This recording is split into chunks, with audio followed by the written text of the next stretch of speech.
What's up, nation? Welcome to another edition of the Wise Take NBA DFS podcast. CK013 here, joined once again by one of Wise Take's finest DFS analysts in the Wise Take Residential OG, Mr. Paulie D. You can find him on Twitter at Paulie with 8 Ds.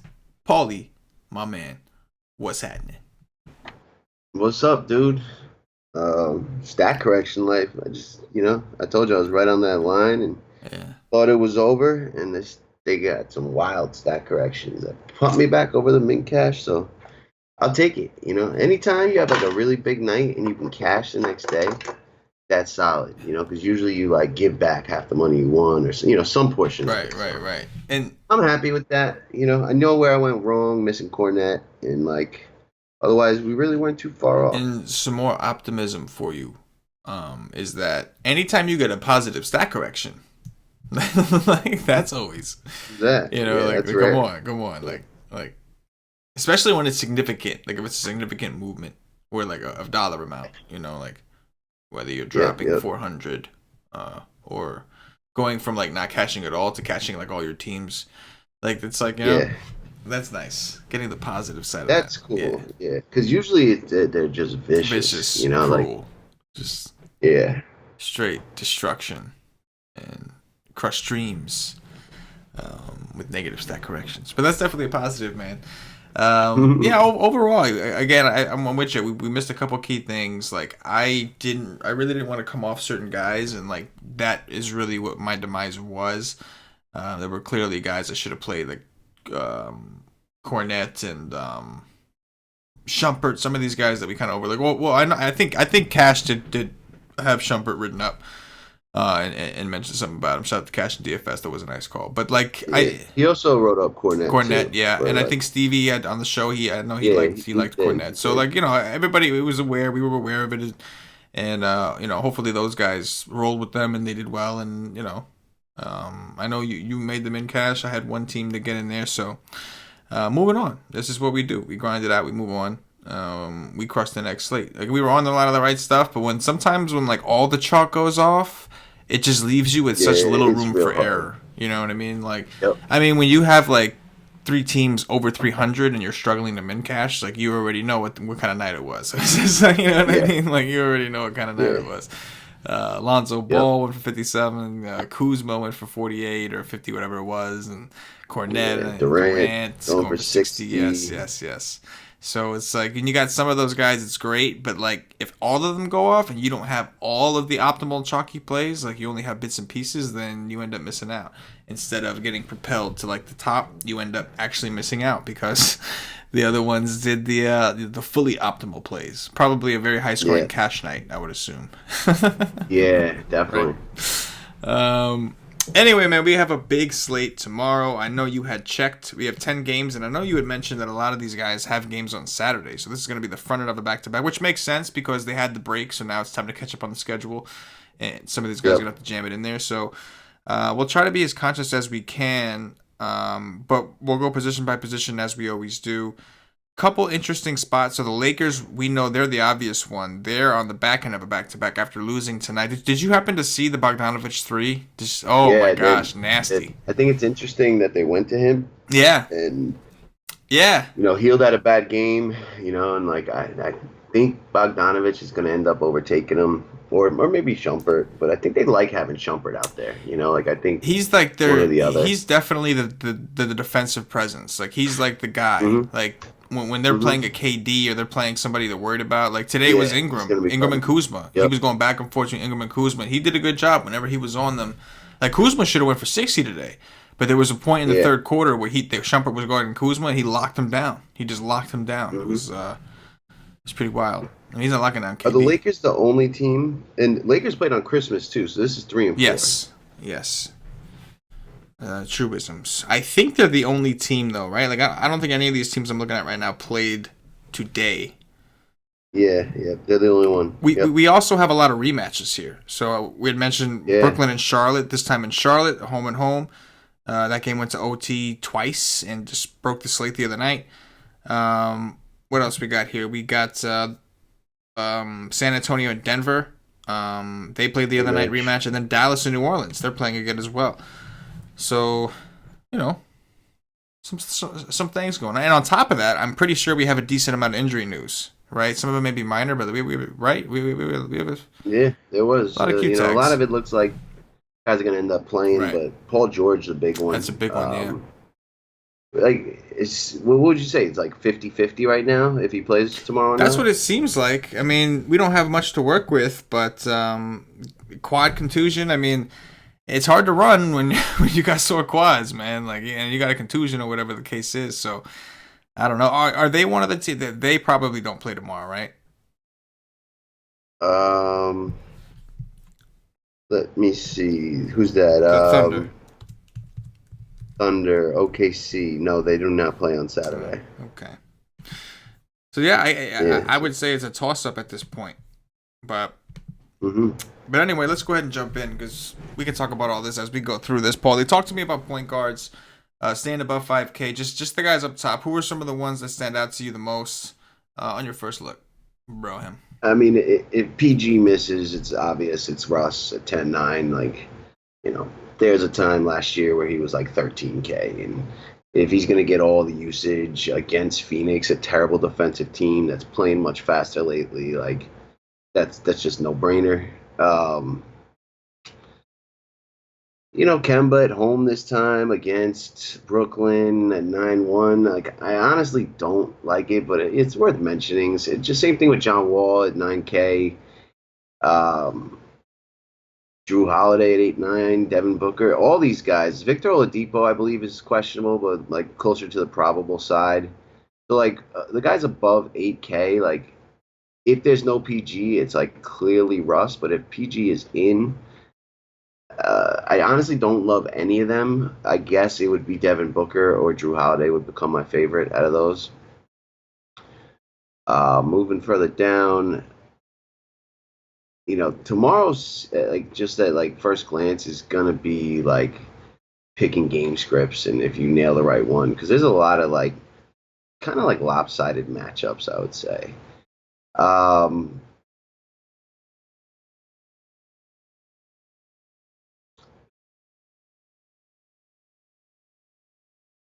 I don't really like a ton after that. Let me see all the way down to 5. Fred VanVleet at 5'6" against Orlando. I can get behind that. If DSJ misses again, JJ Barea at 5,100. I don't mind that either. But I don't really like a ton up here, to be honest. Yeah, there's a couple optimal thing. Well, to me, there's one thing that seems more optimal. Then there's another thing that could become the ultimate optimal if Paul George is out, and that's Westbrook, obviously at 10-9. I agree with you. Yep. If PG does play, we'll talk about him later on. We probably both favor him, but if he is out, Westbrook's just an easy lock. I just put him in there and just move on against Phoenix. I think that the next guy from an optimal approach, in my opinion, is probably VanVleet. They dropped his price to 5'6". We know Kyle Lowry is out. And Lonzo Ball is going to get a lot of ownership. Obviously, we were on Lonzo. The whole world was on Lonzo Ball today, and that was the right time. But on the back end of a back-to-back against he's going to see some Patrick Beverly, some Shea Alexander, some potentially Avery Bradley. So I think if a lot of people are going to go there, and I understand it because the minutes are so secure right now with the Lakers, I would rather take the money, the savings, and come to VanVleet, who's honestly a similar player. Maybe he doesn't have the ceiling of Lonzo Ball, but at the same time, we're not expecting Lonzo Ball to drop 57s on every single day. You know what I'm saying? It's if Lonzo does go out there, you're really expecting him to go a point per minute. So you're really expecting if he plays 38 minutes to get about 38. If VanVleet is very similar to that. Without Lowry and on the court, this guy's playing 38 minutes in a close game. So he had a bad game against Miami. That happens sometimes. He's going to have bad games once in a while, but he can go out there and get us a 38, 39, just like Lonzo does, but do it at a cheaper price. So I'm with you on that, man. I like the VanVleet call. After that, like you said, it's kind of rotating in some of these tournament guys. The Chicago game is somewhat interesting. We know Chicago does play slower, but they also play no defense. Levine is back into the starting lineup, so we're gonna have to see how that affects everybody. We haven't really seen that. I don't think since the very, very beginning of the season before Dunn got hurt. So we got to see what happens with Ryan Archer-Diacono. Is he going to get moved to the bench now and just go straight to Dunn, or is Levine going to play the 3 and Holiday? Like, it's going to be. Yeah, we don't know. But that should be, anytime Washington's playing, we like to attack them. So Chris Dunn is somewhat in the conversation. But I'm with you. There's like nothing that's like, those are the two. It's like right now, Van Fleet to me is like, okay, I do like that for sure. And then it's Westbrook up top if PG is out. I would like that for sure. After that, it's all like, it depends on what I like at the other positions. And maybe I'll check back here and swing it through and see which one of these guys fit the game script. Because there's options, but none of them stand out more than the other. Yeah. I will say this. In the Brooklyn-Charlotte game, D'Angelo Russell's price dropped to $7K. He only played 27 minutes in that game. Isn't that crazy? Yeah. The Nets is like, they're deep. And like no one ever gets over 30 minutes, and like, they've got a lot of guys that they're like working in, and it's like hard to ever play any of them on a big slate because they never get enough minutes. And like, just even deciding between him and Dinwiddie, like, oh yeah, it's hard to play Nets right now in DFS. It is. No, it is. On big slates especially. Absolutely. Aside from that, Paulie, take us down to Value Town. What you see down low? So, like, there's a handful of, like, viable options. None are, like, jumping off the page at me. Monty Morris continues to just ball out. And, he did well in this matchup last time. I don't see why I wouldn't again. He's 47. We got Collison and Corey Joseph. Collison's 46 on DK. Joseph is 39. Collison, usually sees closer to 30, Joseph closer to like 25, but that's priced into their salaries. I think they're both in good spots against Detroit. We got Jeremy Lin, 3,800 against Minnesota. I don't mind that. And then we got the San Antonio guys. Bryn Forbes, they finally like bumped his price up a tad, but still 4,200. This guy's getting 30 minutes a game, and he's starting to get confident with his shot. Like, he's pretty safe for about 6x, I would say. And Derek White, I like as well, and he's 400 cheaper. So, like, out of that grouping, none like stand out more than the other. But they're all guys that I like fairly confidently think could get you to value or above. And depending on the rest of the slate, if there's more pay up guys or not, I would be fine punting these guys. And if we don't get the Westbrook opening up, I think point guard's the spot we are going to punt. Yeah, I'm with that, man. I know it's like, it may sound like, to some people it's going to look weird. Like, oh, so Kemba Walker at home against Brooklyn or John Wall at home against Chicago. Like, you don't think those are...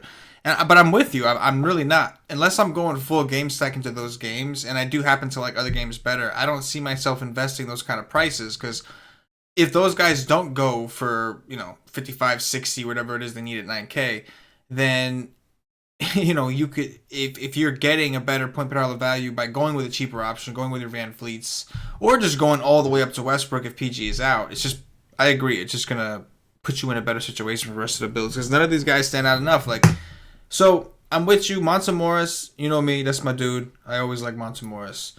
Against San Antonio this time at home, if the game were to blow out, I think he's one of the guys that would still get some run. I'm with it. Like you said, Bryn Forbes and White are very interesting, especially because we know San Antonio is prone to getting blown out. And teams that go into Denver don't typically do all that well between the altitude and the way Denver does play at home. So I do think those guys are interesting. And the reason I mention them is because I like them regardless of whether you think it's going to blow out or not. But it's nice to have those value players that are somewhat like game proof, that are blow out or not, they're going to play. And, like, those guys qualify for show. Let's move it over to shooting guards. Paulie, what do you see up top over there? Similar to the top end of point guard, some of these guys, reappear, but Luka Doncic, 8,700. It's getting high, needing like massive ceiling. I think that's like a stack or fade kind of thing now. DeRozan at 8,100. I don't mind. This one's in Denver, altitude. Sometimes that can hurt a jump shooter, but he's probably my favorite out of that group. Just minutes are so secure. The usage is so secure. I think that game will play very close. As we come further down, definitely like Derrick Rose. I could have talked about him at point guard too, but 7,100. Don't love that price, but this is the nut matchup. Lou Williams, revenge spot. He is 6,600 though. I do not like that price a ton. But I do think this game's gonna kind of. I think the Clippers can blow out the Lakers here, and maybe he gets just like mop up run against God knows who the Lakers would end up throwing out there, and just kind of racks up points that way. Zach LaVine at 6,500. That is interesting. Like, you know, I know this is a new situation, but I still think that he will get enough usage to get, value at 6,500. And, like, if that line kind of comes in closer to the Bulls, that would be one I could game stack. Washington is a good team to target. And I think I would include LaVine if I was going to do that. I don't mind Kent Bazemore at 6,100, but I'm not really in love with that either. Dennis Schroeder, if PG-13 is out, I would think I would like a lot at 5,300.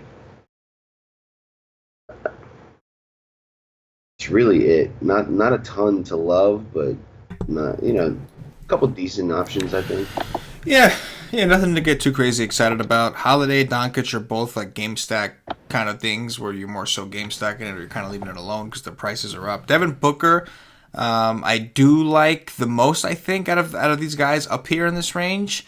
Them and OKC have had some pretty good games already, and the way Phoenix is playing, it's even though they're not playing necessarily like super fast, like we're seeing they're always in a points plus against Phoenix. It's always one of those situations. I'd be surprised if OKC wasn't in a points plus when we look at the numbers tomorrow. So I do like Booker, but I don't necessarily like right now anyway. On a first look, I don't necessarily think like you have to have Booker. I just look at it like, okay, if I was gonna pay up, it's probably Booker at this point. And then I'm with you, man. Like D Rose is like 7-1. Yeah, he got 38 minutes against Chicago, a game that they were blowing Chicago out from gate. And that was like realistically, that was because he was in Chicago. Yeah, so now that he's home against Atlanta, a team that does not play well on the road and could be a little thin, missing some people.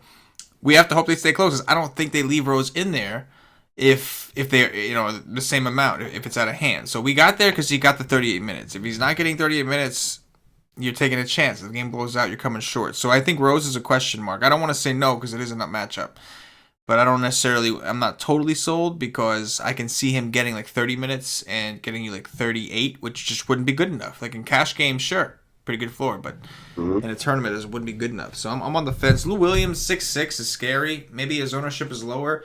I like the revenge narrative against the Lakers. The only thing is, it's like, how revengey is this really? He plays in the same stadium. Like, you know what I'm saying? He plays on the same court. He's been on like 20 teams. Right. So, like, he is in a good spot. Don't get me wrong. Like, you can beat the Lakers. The Lakers don't play no defense, and he's a shooter. He's a scorer. He's playing extremely efficiently. So I like Lou, but that's like a tournament specific. Like, you roll him in on a team or two, or from at least how I feel now, because that price is just a little too crazy right now. At 6'6", and like the minutes haven't really even been there. I mean, 25 and 22 minutes. Like you mean like we're talking about a Sabonis type role at this point. Like obviously two totally different players, totally different positions, but like that's what it comes down to. You pay 6'6" for Sabonis coming off the bench, a big. You can pay 6'6" for Lou Will. I don't know. He's been shooting extremely efficiently. When he's on the court, he shoots though. I'll give him that. I do got some interest here in Lou. He's a playmaker. You can go for 40 on that, but it's obviously not an optimal thing as of right now. Aside from that, you're right. I really don't see a ton that I love here, man. Like, it's just a bunch of maybes. Van Vliet is shooting guard eligible, which is nice. Oh, yeah, and Schroeder, of course. If PG is ruled out, yes. Schroeder, 5'3", with Westbrook, with our buddy at center. Yes, that would be it. Take us down to Value Town, Paulie. Maybe there's some shit we could punt with down there. Yeah, I think the value of point guard is a bit more attractive. We got Kelly Oubre in that Phoenix game. I've liked the minutes he's gotten. Especially if there's no PG defense that he could encounter at some points. And he's a guy that's like takes a lot of threes, and he hasn't shot terribly since coming to Phoenix. I don't mind it, especially if you're getting involved in that game. He's just a nice add-on to the stack.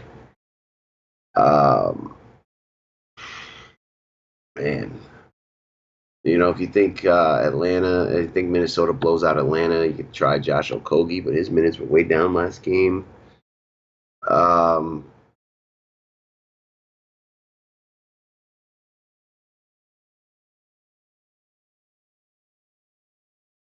that's all I got, dog. I don't see nothing else I really like. What's interesting? I forgot to mention. I got one. Oh, you got. Yeah, Shea Alexander is That's a good 4,400. price. Like, yeah, and like I think he could get blowout run. Like I know he starts, but like he's also a young kid, and like I could see them bringing him back in the end as well. Like I think so. He's game flow proof, and I think he's just too cheap for the minutes he gets. And this is like a spot where he should be able to score, do a bunch. He's shown us 30s into the 40s in certain spots. Like this. This seems like a game where he could get there. Yeah, no, I agree. Alonzo Ball, I forgot to mention, like he didn't finish the game, the Kings game. His calf cramped up, and he ended up leaving the game.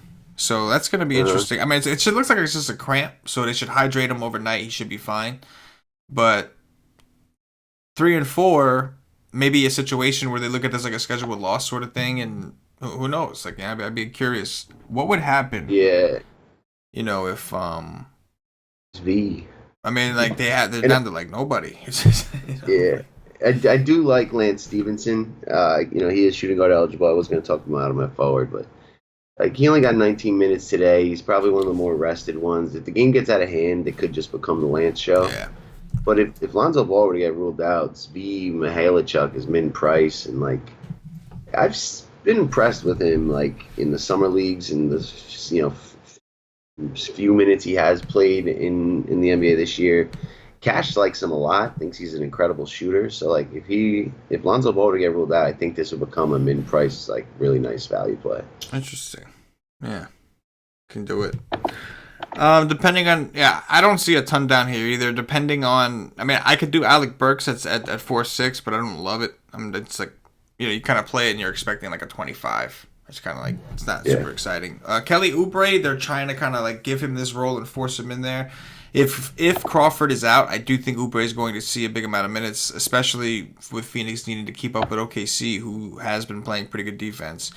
But again, nothing that's like jumping off the chart. It's just like I could do it. The position in general is kind of weak. I'm at this point, I'm hoping that it's like we get PG out, just plug in Schroeder, plug in Westbrook, plug in Van Vliet in the other guard spot, and let's roll. Take it home. Go to the other positions because I'm not crazy about it. If not, Booker right now is looking like my favorite so far. Small forwards. What you got, Paul? Yeah, like if Paul George does play, he's gonna be my favorite Thunder, and he's 9-9, but like he probably should be 11K the way he's been playing this year. I mean, his last 4 games, he's got 56, 54, 84, and 69. Like one of those was Utah, another one was Houston. Like pace down, like kid's good. And it seems like Westbrook's happy to let him do most of the dirty work. So if he's there, it's him. If he's not, it's Russ. I don't mind Kawhi Leonard against Orlando. In Orlando, like Toronto shorthanded. I could see Orlando hanging in this one. Do we know what the spread is on this game? No, I don't believe so. No, okay. Oh no, it's a pick 'em. Yeah, I do think this game could stay close and be like sneaky good. Although these aren't very fast teams, and one's very good defensively. I can get behind Kawhi getting all the usage at 92.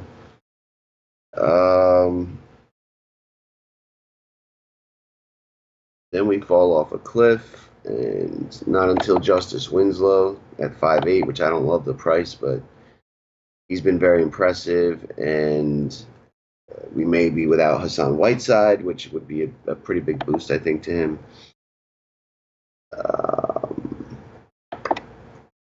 Trevor Ariza, 5,600, ton of minutes for Washington. I don't mind that. I kind of like Harrison Barnes at 56 against New Orleans. Wow, Kruix is now 5,200. That's a big no. That's really it. I think the price on Barnes and Ariza is pretty attractive to go mid-tier at small forward. Otherwise, is Paul George or Kawhi up the top. You're muted. Yeah, which if Paul George does play, I do like him a lot because I still like that game. If he does play, I still like that game. Like Phoenix has been very competitive, and OKC's been playing a little faster. So uh, if he's in, I do like PG even at 9-9. I would choose him over Westbrook for sure. If he's out, that would definitely get me more into Kawhi Leonard at 9-2. Um, Probably an optimal play, I would say, at this position. Probably somebody you would just want to plug Mm-hmm. in there in cash games and could be a really good tournament play as well. Doncic we talked about. DeRozan we talked about. Kuzma is the next guy you gotta kind of have to address. The minutes are just going to be massive. However, if that game does happen to get out of hand, if the Lakers are that shorthanded, there's no ball, and things just don't work out, I think that Walton, like we did check their roster, and they do actually have a couple of these guys that like never get to play that they could throw in there and rest some dudes. But Kuzma seems like a guy that's like he's like Lonzo Ball. His minutes are just him and Ball are like the two guys that are going to every night they're going to get the most minutes no matter what. So you can never really rule Kuzma out when there's bodies out. Tobias Harris on the other side of that, I do like. I think he's going to have a good matchup probably against Kuzma, and that is not intimidating in the least. And let's be real, it's not like we're afraid of any defender on the Lakers anyway. So I think that Tobias and Gallo are both somewhat in play. TJ Warren is the next guy for me at 6'3". The minutes are going to be good. We know that as long as the game's competitive, the minutes will be there. One of the places that we've liked to attack OKC has been through the power forward. If PG is out, that's going to be phenomenal. Number one, the game has a higher likelihood of staying close. Number two, we don't have to worry about PG potentially covering Warren, which would be great. So I like Warren already at 6'3", but I would like him a lot more if PG were ruled out. And I would like that game in general. That would just be a lock and load for me. Under that, it's like I agree. Some of these guys' pricing, I don't necessarily agree with. I think Ariza always makes for a solid cash play as long as he's priced somewhere in the fives. Just because he's going to play a shit ton of minutes. And he's in a good spot, too. Wings against Chicago, I'm cool with that. It just wasn't having the best game against Detroit and still got to 30 just because. The minutes just eventually fell into it. And that's just kind of what happens. And I agree with you on Barnes. It's a really good price for Barnes. I know he didn't play particularly well, but that was kind of a dramatic price decrease. I will say if DSJ plays, that could hurt Barnes a little bit on the production end. But if DSJ is out, I think at 5'6", like Barnes is like, I mean, you gotta double take that shit when you come across it. You're gonna like, whoa, hold on. This guy was in the sixes. Okay, he didn't do that great at 6K last time, but damn, dropped down to 5'6". I mean, shit. Yeah. Take us down to Value Town, Paulie. What you see down there? I totally missed this guy last game. He did have an oblique injury that he was dealing with, and we noticed that it had affected him. But Juan Hernangomez went for like 50 in this exact same matchup. He's 4'8", price barely went up. I really hate going back to a guy who had the game of his life in the exact same matchup. But depending what else the slate has to offer, he's definitely going on the list of people to consider. That guy's good, and I think he'll be like 6,500 fairly soon, like just his regular price. And, you might as well take advantage now. If Darius Miller is going to continue to start and get those minutes for New Orleans, until, I guess Elf comes back, which is going to be pretty soon. Darius Miller, 3,900. I don't mind.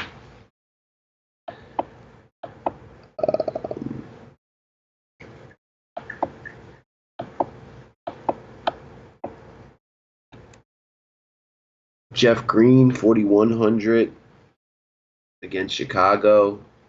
I don't really mind that as long as Otto Porter's still out.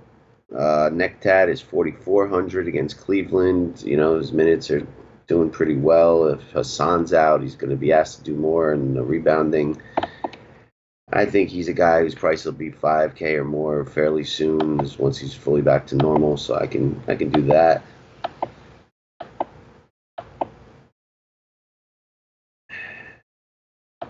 Nick Batum is 4,400. Man, is this guy just falling? And he played 44 minutes in that double overtime game against Brooklyn and only got a 22. Like, it's really hard to play him. And you look at his game logs, like, He's got like just all these disgusting outputs: 11, 14, 18, 12, 14, 19, 15, 6. But there's two 40s in between all that too, and like 41.5 or 42.2 at 4-4 can win you a slate. I really don't think I have the stones to do this, but you know, one out of every 7 times he's gone for 40 in his last 14. It's worth mentioning. You want to play that lotto, you can do that. That's about it, though. I like the mid range or up top if PG's around. Yeah, I think you make a great point on Wancho, and I'm with you, man. Like we definitely overlooked it, that particular spot, and I hate going back to it when the guy just sealing down. Like I Yeah, do. it feels so fishy. Yeah, it does. It does feel like a fish move, but he is in a good spot. He's in a good price. Necktat, I don't like the price increase, but the matchup is phenomenal. It's going to be Cleveland, no defense. They suck at everything they do. So, so it's like it's going to be. And like you said, the key to it all is the minutes. Is they're playing him more. They're letting him play more, and that's all we needed with Necktat. It's all we've needed. He's been underpriced for too long. Mm-hmm. The next guy I think that I'll mention here is actually I have some interest in Jeff Green. Yeah. I think that at 4-1 against Chicago is a situation where, so in 2017, 2018, I know it was a different role, different everything, but 22, 27, 15, and 33. So 3 out of his 4 games against Chicago were pretty good. His last game, he had 4 fouls in 9 minutes, which was very, very predictable against Blake Griffin. It was easy. We knew that was coming. But realistically, this is a guy that they're playing around 26 or so minutes. So I do think Jeff Green at 4-1 is a really, really cheap price and a much better matchup. Obviously, Markkanen is no slouch, don't get me wrong, but he's not nearly as big nor aggressive or strong as a guy like Blake Griffin. So I think Jeff Green could fare a little bit better in this particular matchup. Aside from that, I'm with you. I don't see a ton over there. Let's move it over to power forwards. Paulie, what you see over there?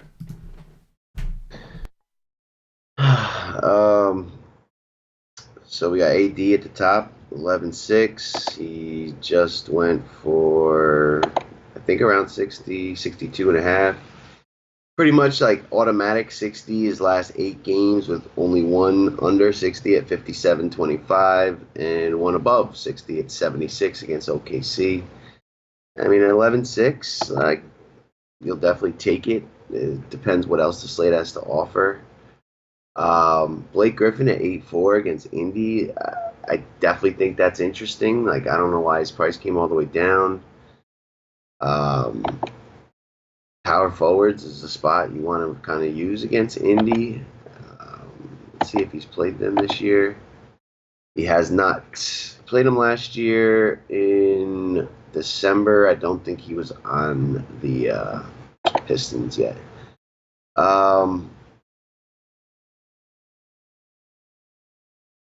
Julius Randle, 7,900. Surprised his price didn't come down. He's been in a 4-game funk, and like, we're definitely going to spend some time tomorrow analyzing why. Like, this is a guy we're just crushing with the run right before these last 4 games on a nightly.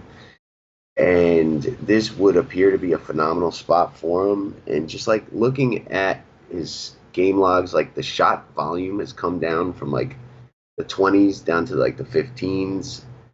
The rebound totals have come down as well, but the minutes have not. So, like, I don't fully understand what's going on with him. But, if you don't want to play AD, I don't mind coming to him. I don't love the price at 8K because you still need like 50 plus.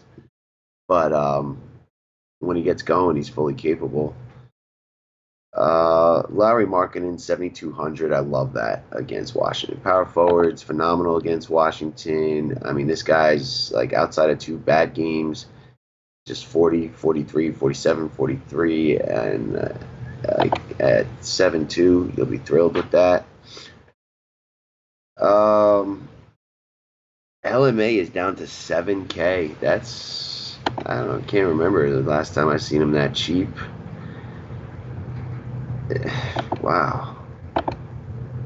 I think that's worth a shot, honestly. Like, I think worst case scenario, you're looking at 5x, and you got upside of 7 to 8x. I like Aaron Gordon. I like his kind of role against Toronto. Although with no Joval, like maybe we just go to Vooch, who does get more usage. But at 6'5", Aaron Gordon's kind of attractive here against Toronto. Montrezl, 6,400 in a game we think can blow out, and he can just kind of do whatever he wants against the Lakers. I could see him being really popular. I mean, he was like 50% owned at 5,700 the last game. Like, this is actually a slightly better matchup. I like Dom Sabonis at 62. This is a pretty deep position. Very deep position. Dwayne Dedman, 5,500. He just went for 50. A lot here. I think that Lauri Markkanen and/or like Aaron Gordon are my favorite, but there's a lot that I really like, not too far behind, and obviously AD at the top. Yeah, Anthony Davis did pretty well against these guys. He's done well in his last three matchups, or his last three games in general. Finding a way to get up there, if you can afford it, is obviously always a pretty good idea. Aside from that, you mentioned Blake. I think the price is really low. I want to take a look there. It's a low total game, slow pace game. Indiana's a very good defensive team, but that is a really low price for a guy like Blake. You mentioned Randall 7'9". The price is demanding, and he's not really living up to his part of the end there. He's crushed Dallas. He's got a great history against Dallas, including earlier this year. Before that last game, he went for like 50 against them. And for some reason, we're just not seeing it right now. So we're going to have to analyze that for sure because we do like Randall. We know he can do it. And this is going to be, like you said, it's a deep range. Kyle Kuzma is going to demand a lot of ownership at 7-7. I think that Tobias Harris on the other side of that is going to garner some ownership because I think that Laker Clipper game will be a popular one to target for a lot of people. And for good reason. I'm sure it's a high total. Lakers will be thin regardless. So I think that opens things up for a guy like Markkanen. Markkanen was just 7-7 in that last matchup. This is an even better matchup for him in general in a game that should definitely be a lot closer against the Wizards, who just aren't very good right now. 7-2 for Markkanen seems like a steal. Seems like a great price. I am a little concerned with what the roles are going to look like with Dunn, Levine, and everybody in there. But I do think that Markkanen is the guy the Bulls want to feature. I think he's the one they kind of want to do well. Like when Levine came in and took over that last game, it was more so because Markkanen and Dunn were having a hard time getting going. The team was just a disaster. So they just said, all right, you're playing well, so you take all the shots. And so I think matchups, like it's a good rebounding situation. He's going to be in a good matchup regardless of who covers him. I love it, man. The price decrease 7-2. He's definitely one of my favorite options, at least from a tournament standpoint. It is very deep. Like you can make an argument for all these guys. I'm not gonna go through each one of them, but you can make an argument for all these guys. So this is a deep position. You either pick a guy that you like more than the others, or you pick whoever goes with your build. Maybe there's a weaker position where you're heavier on a certain dude, and so okay, I'm gonna get one of these guys, one of these guys, one of these guys, because this one fits the build better. But it's deep. This is definitely some. We're gonna spend quite some time here breaking this part down for sure tomorrow. Move us over to Value Town, down to Value Town. What you see down there, Paulie? So Markieff Morris, 4,400. Definitely like him, as long as he can stay out of foul trouble. And I don't think Markkanen's a guy that will threaten to get him into trouble there. So that's really appealing. We got Taj Gibson, Dario Saric. Gibson's 44, Saric's 47. Gibson is like taking back the lead in terms of who gets more minutes the last few. I think I'd rather play him for cheaper than Saric against Atlanta. Jeremy Grant, if PG's out, phenomenal play at 4,800. Wesley Matthews already been ruled out for Dallas, so that could mean a bump in minutes for DFS. Dorian Finney-Smith, he's 3,400 against New Orleans. That's kind of interesting.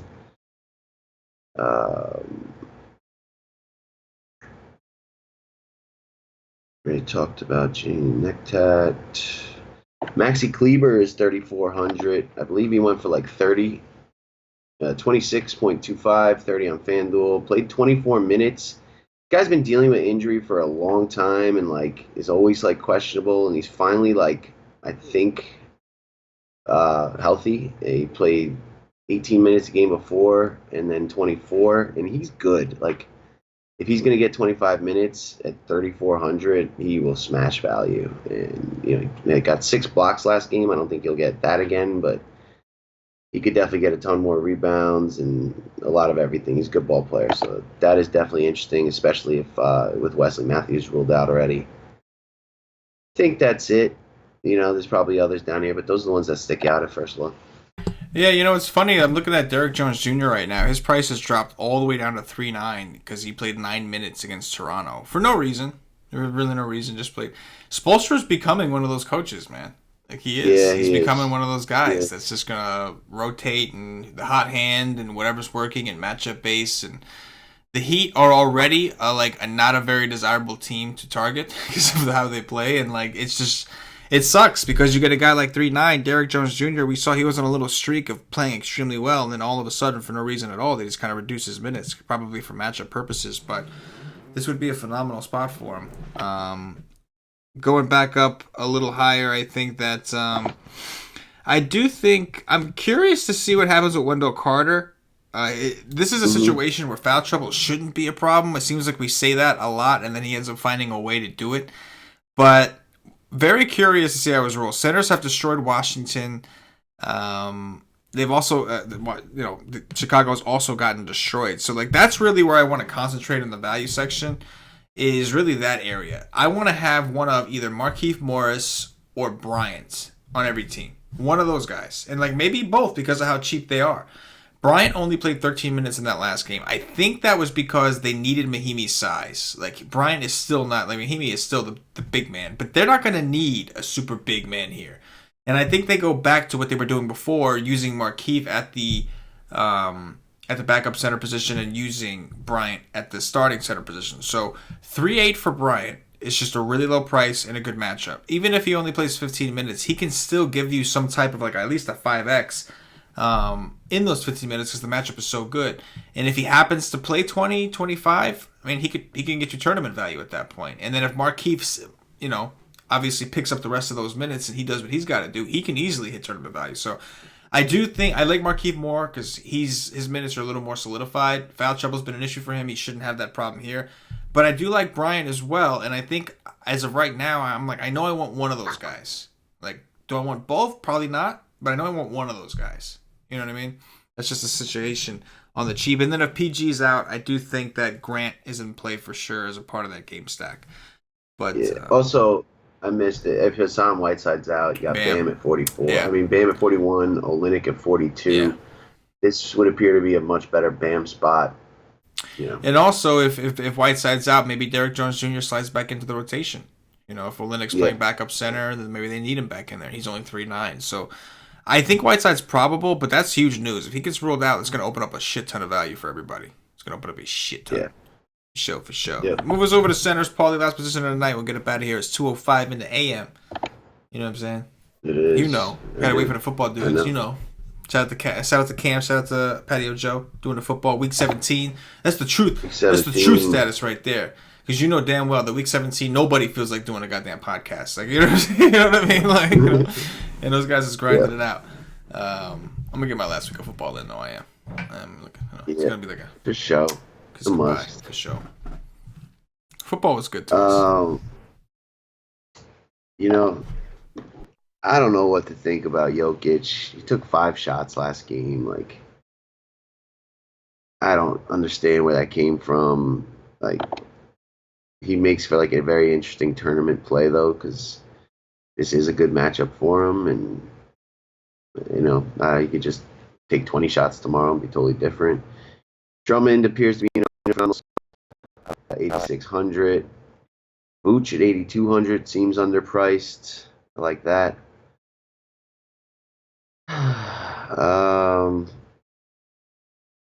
DeAndre Jordan at 6'8". He went for 40 at 6'4". That's decent. I think I like those guys above.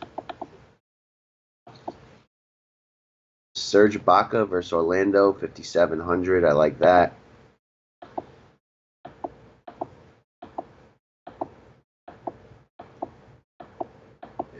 We already talked about them Heat guys.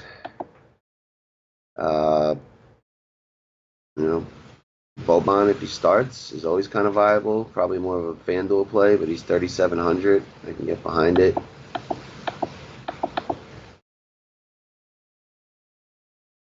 I don't mind John Mahinmi at 3,500 against the Bulls, but that's, the dart.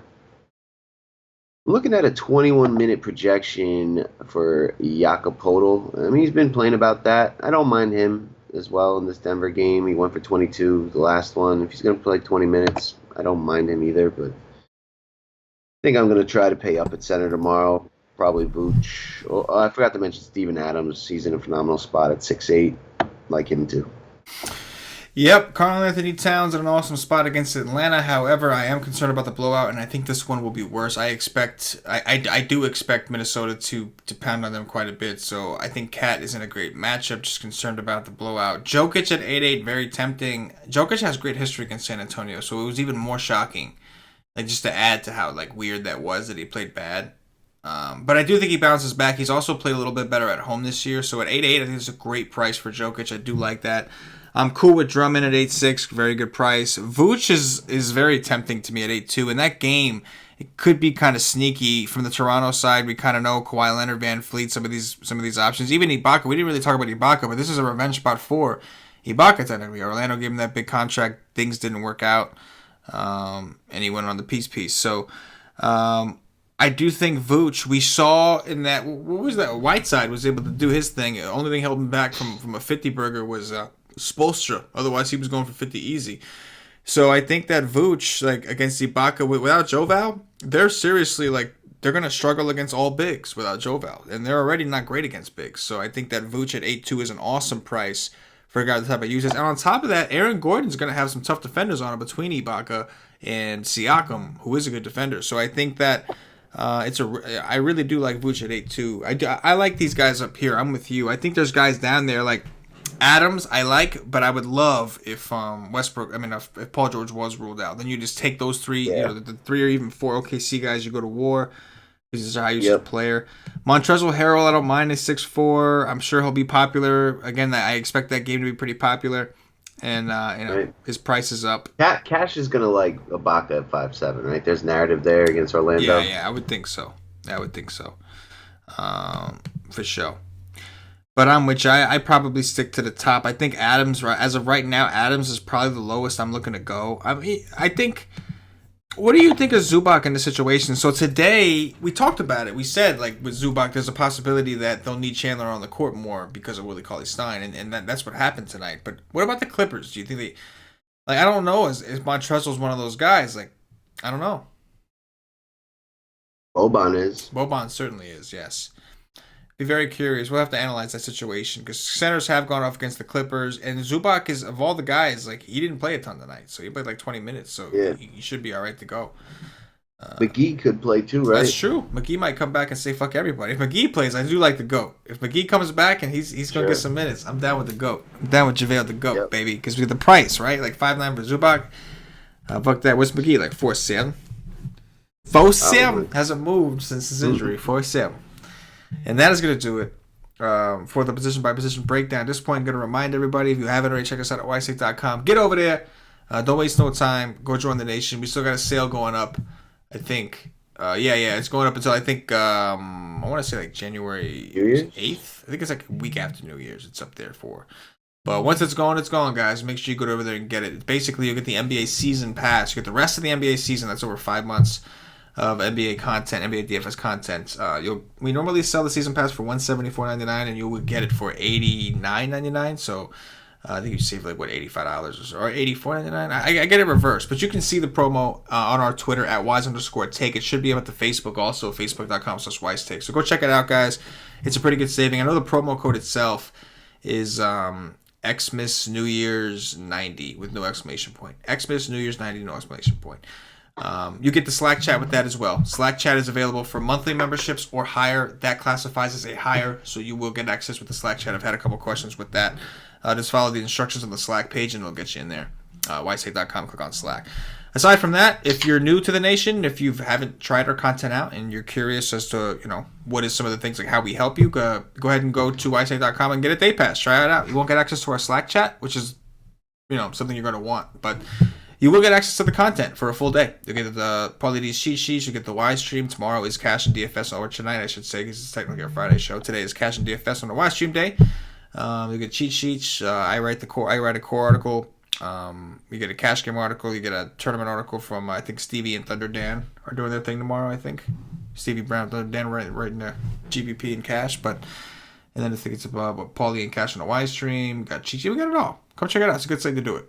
Good slate to do it. $2.50 is the day pass. So no Slack chat, but you get all the content. So come rock with it. Paulie, let's do some top threes and we'll get up out of here, bro. Who are your top 3 point guards tomorrow?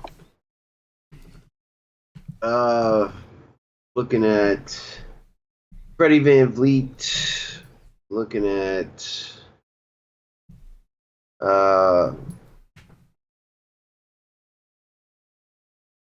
Monty Morris, and I mean, if PG's out, it'll be Russ. If not, probably somebody like Derek White.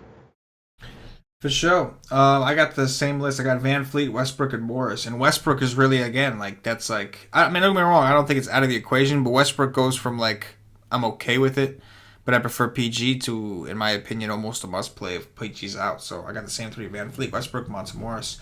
Shooting guards, what you got here?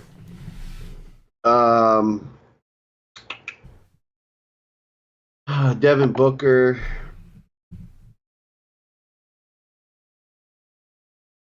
Zach LaVine, and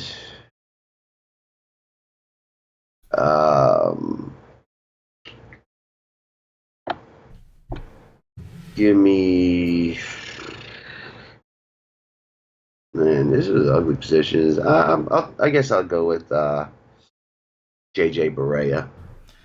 I'm going to go with Booker. I'll go with Schroeder, but to be honest, that's really only if PG is out. And then I'll go with Lou Will. It's a tournament dart. I agree. I don't like that position. Realistically, on DraftKings, what I'll probably do is take one of the point guards and slide like VanVleet into this spot unless something else opens up. Or I'll play Booker. I do like Booker, but I do like Schroeder too if PG's out. Small forwards. Kawhi, TJ Warren, and Harry Barnes. I do like that. So I'm going to go with PG or Kawhi. So if PG plays, it's him. If Kawhi Leonard plays, it's him. I mean, if PG is out, then I prefer Kawhi as my spend up. After that, TJ Warren as well, and Harry Barnes. I do like that. Power forwards. Lowry Markkanen, Markieff Morris, and AD. Hey, Dizzle. Yeah, I think I'm going to go with Jeff Green. I like that as a value play. And then I'm going to go... So I like Markkanen as my favorite like spend up, but I really want something in that Washington. I want Jeff Green and I want either Bryant or Morris. So I'm going to go with those 3 guys. And Markkanen is like the stud. I would go with centers.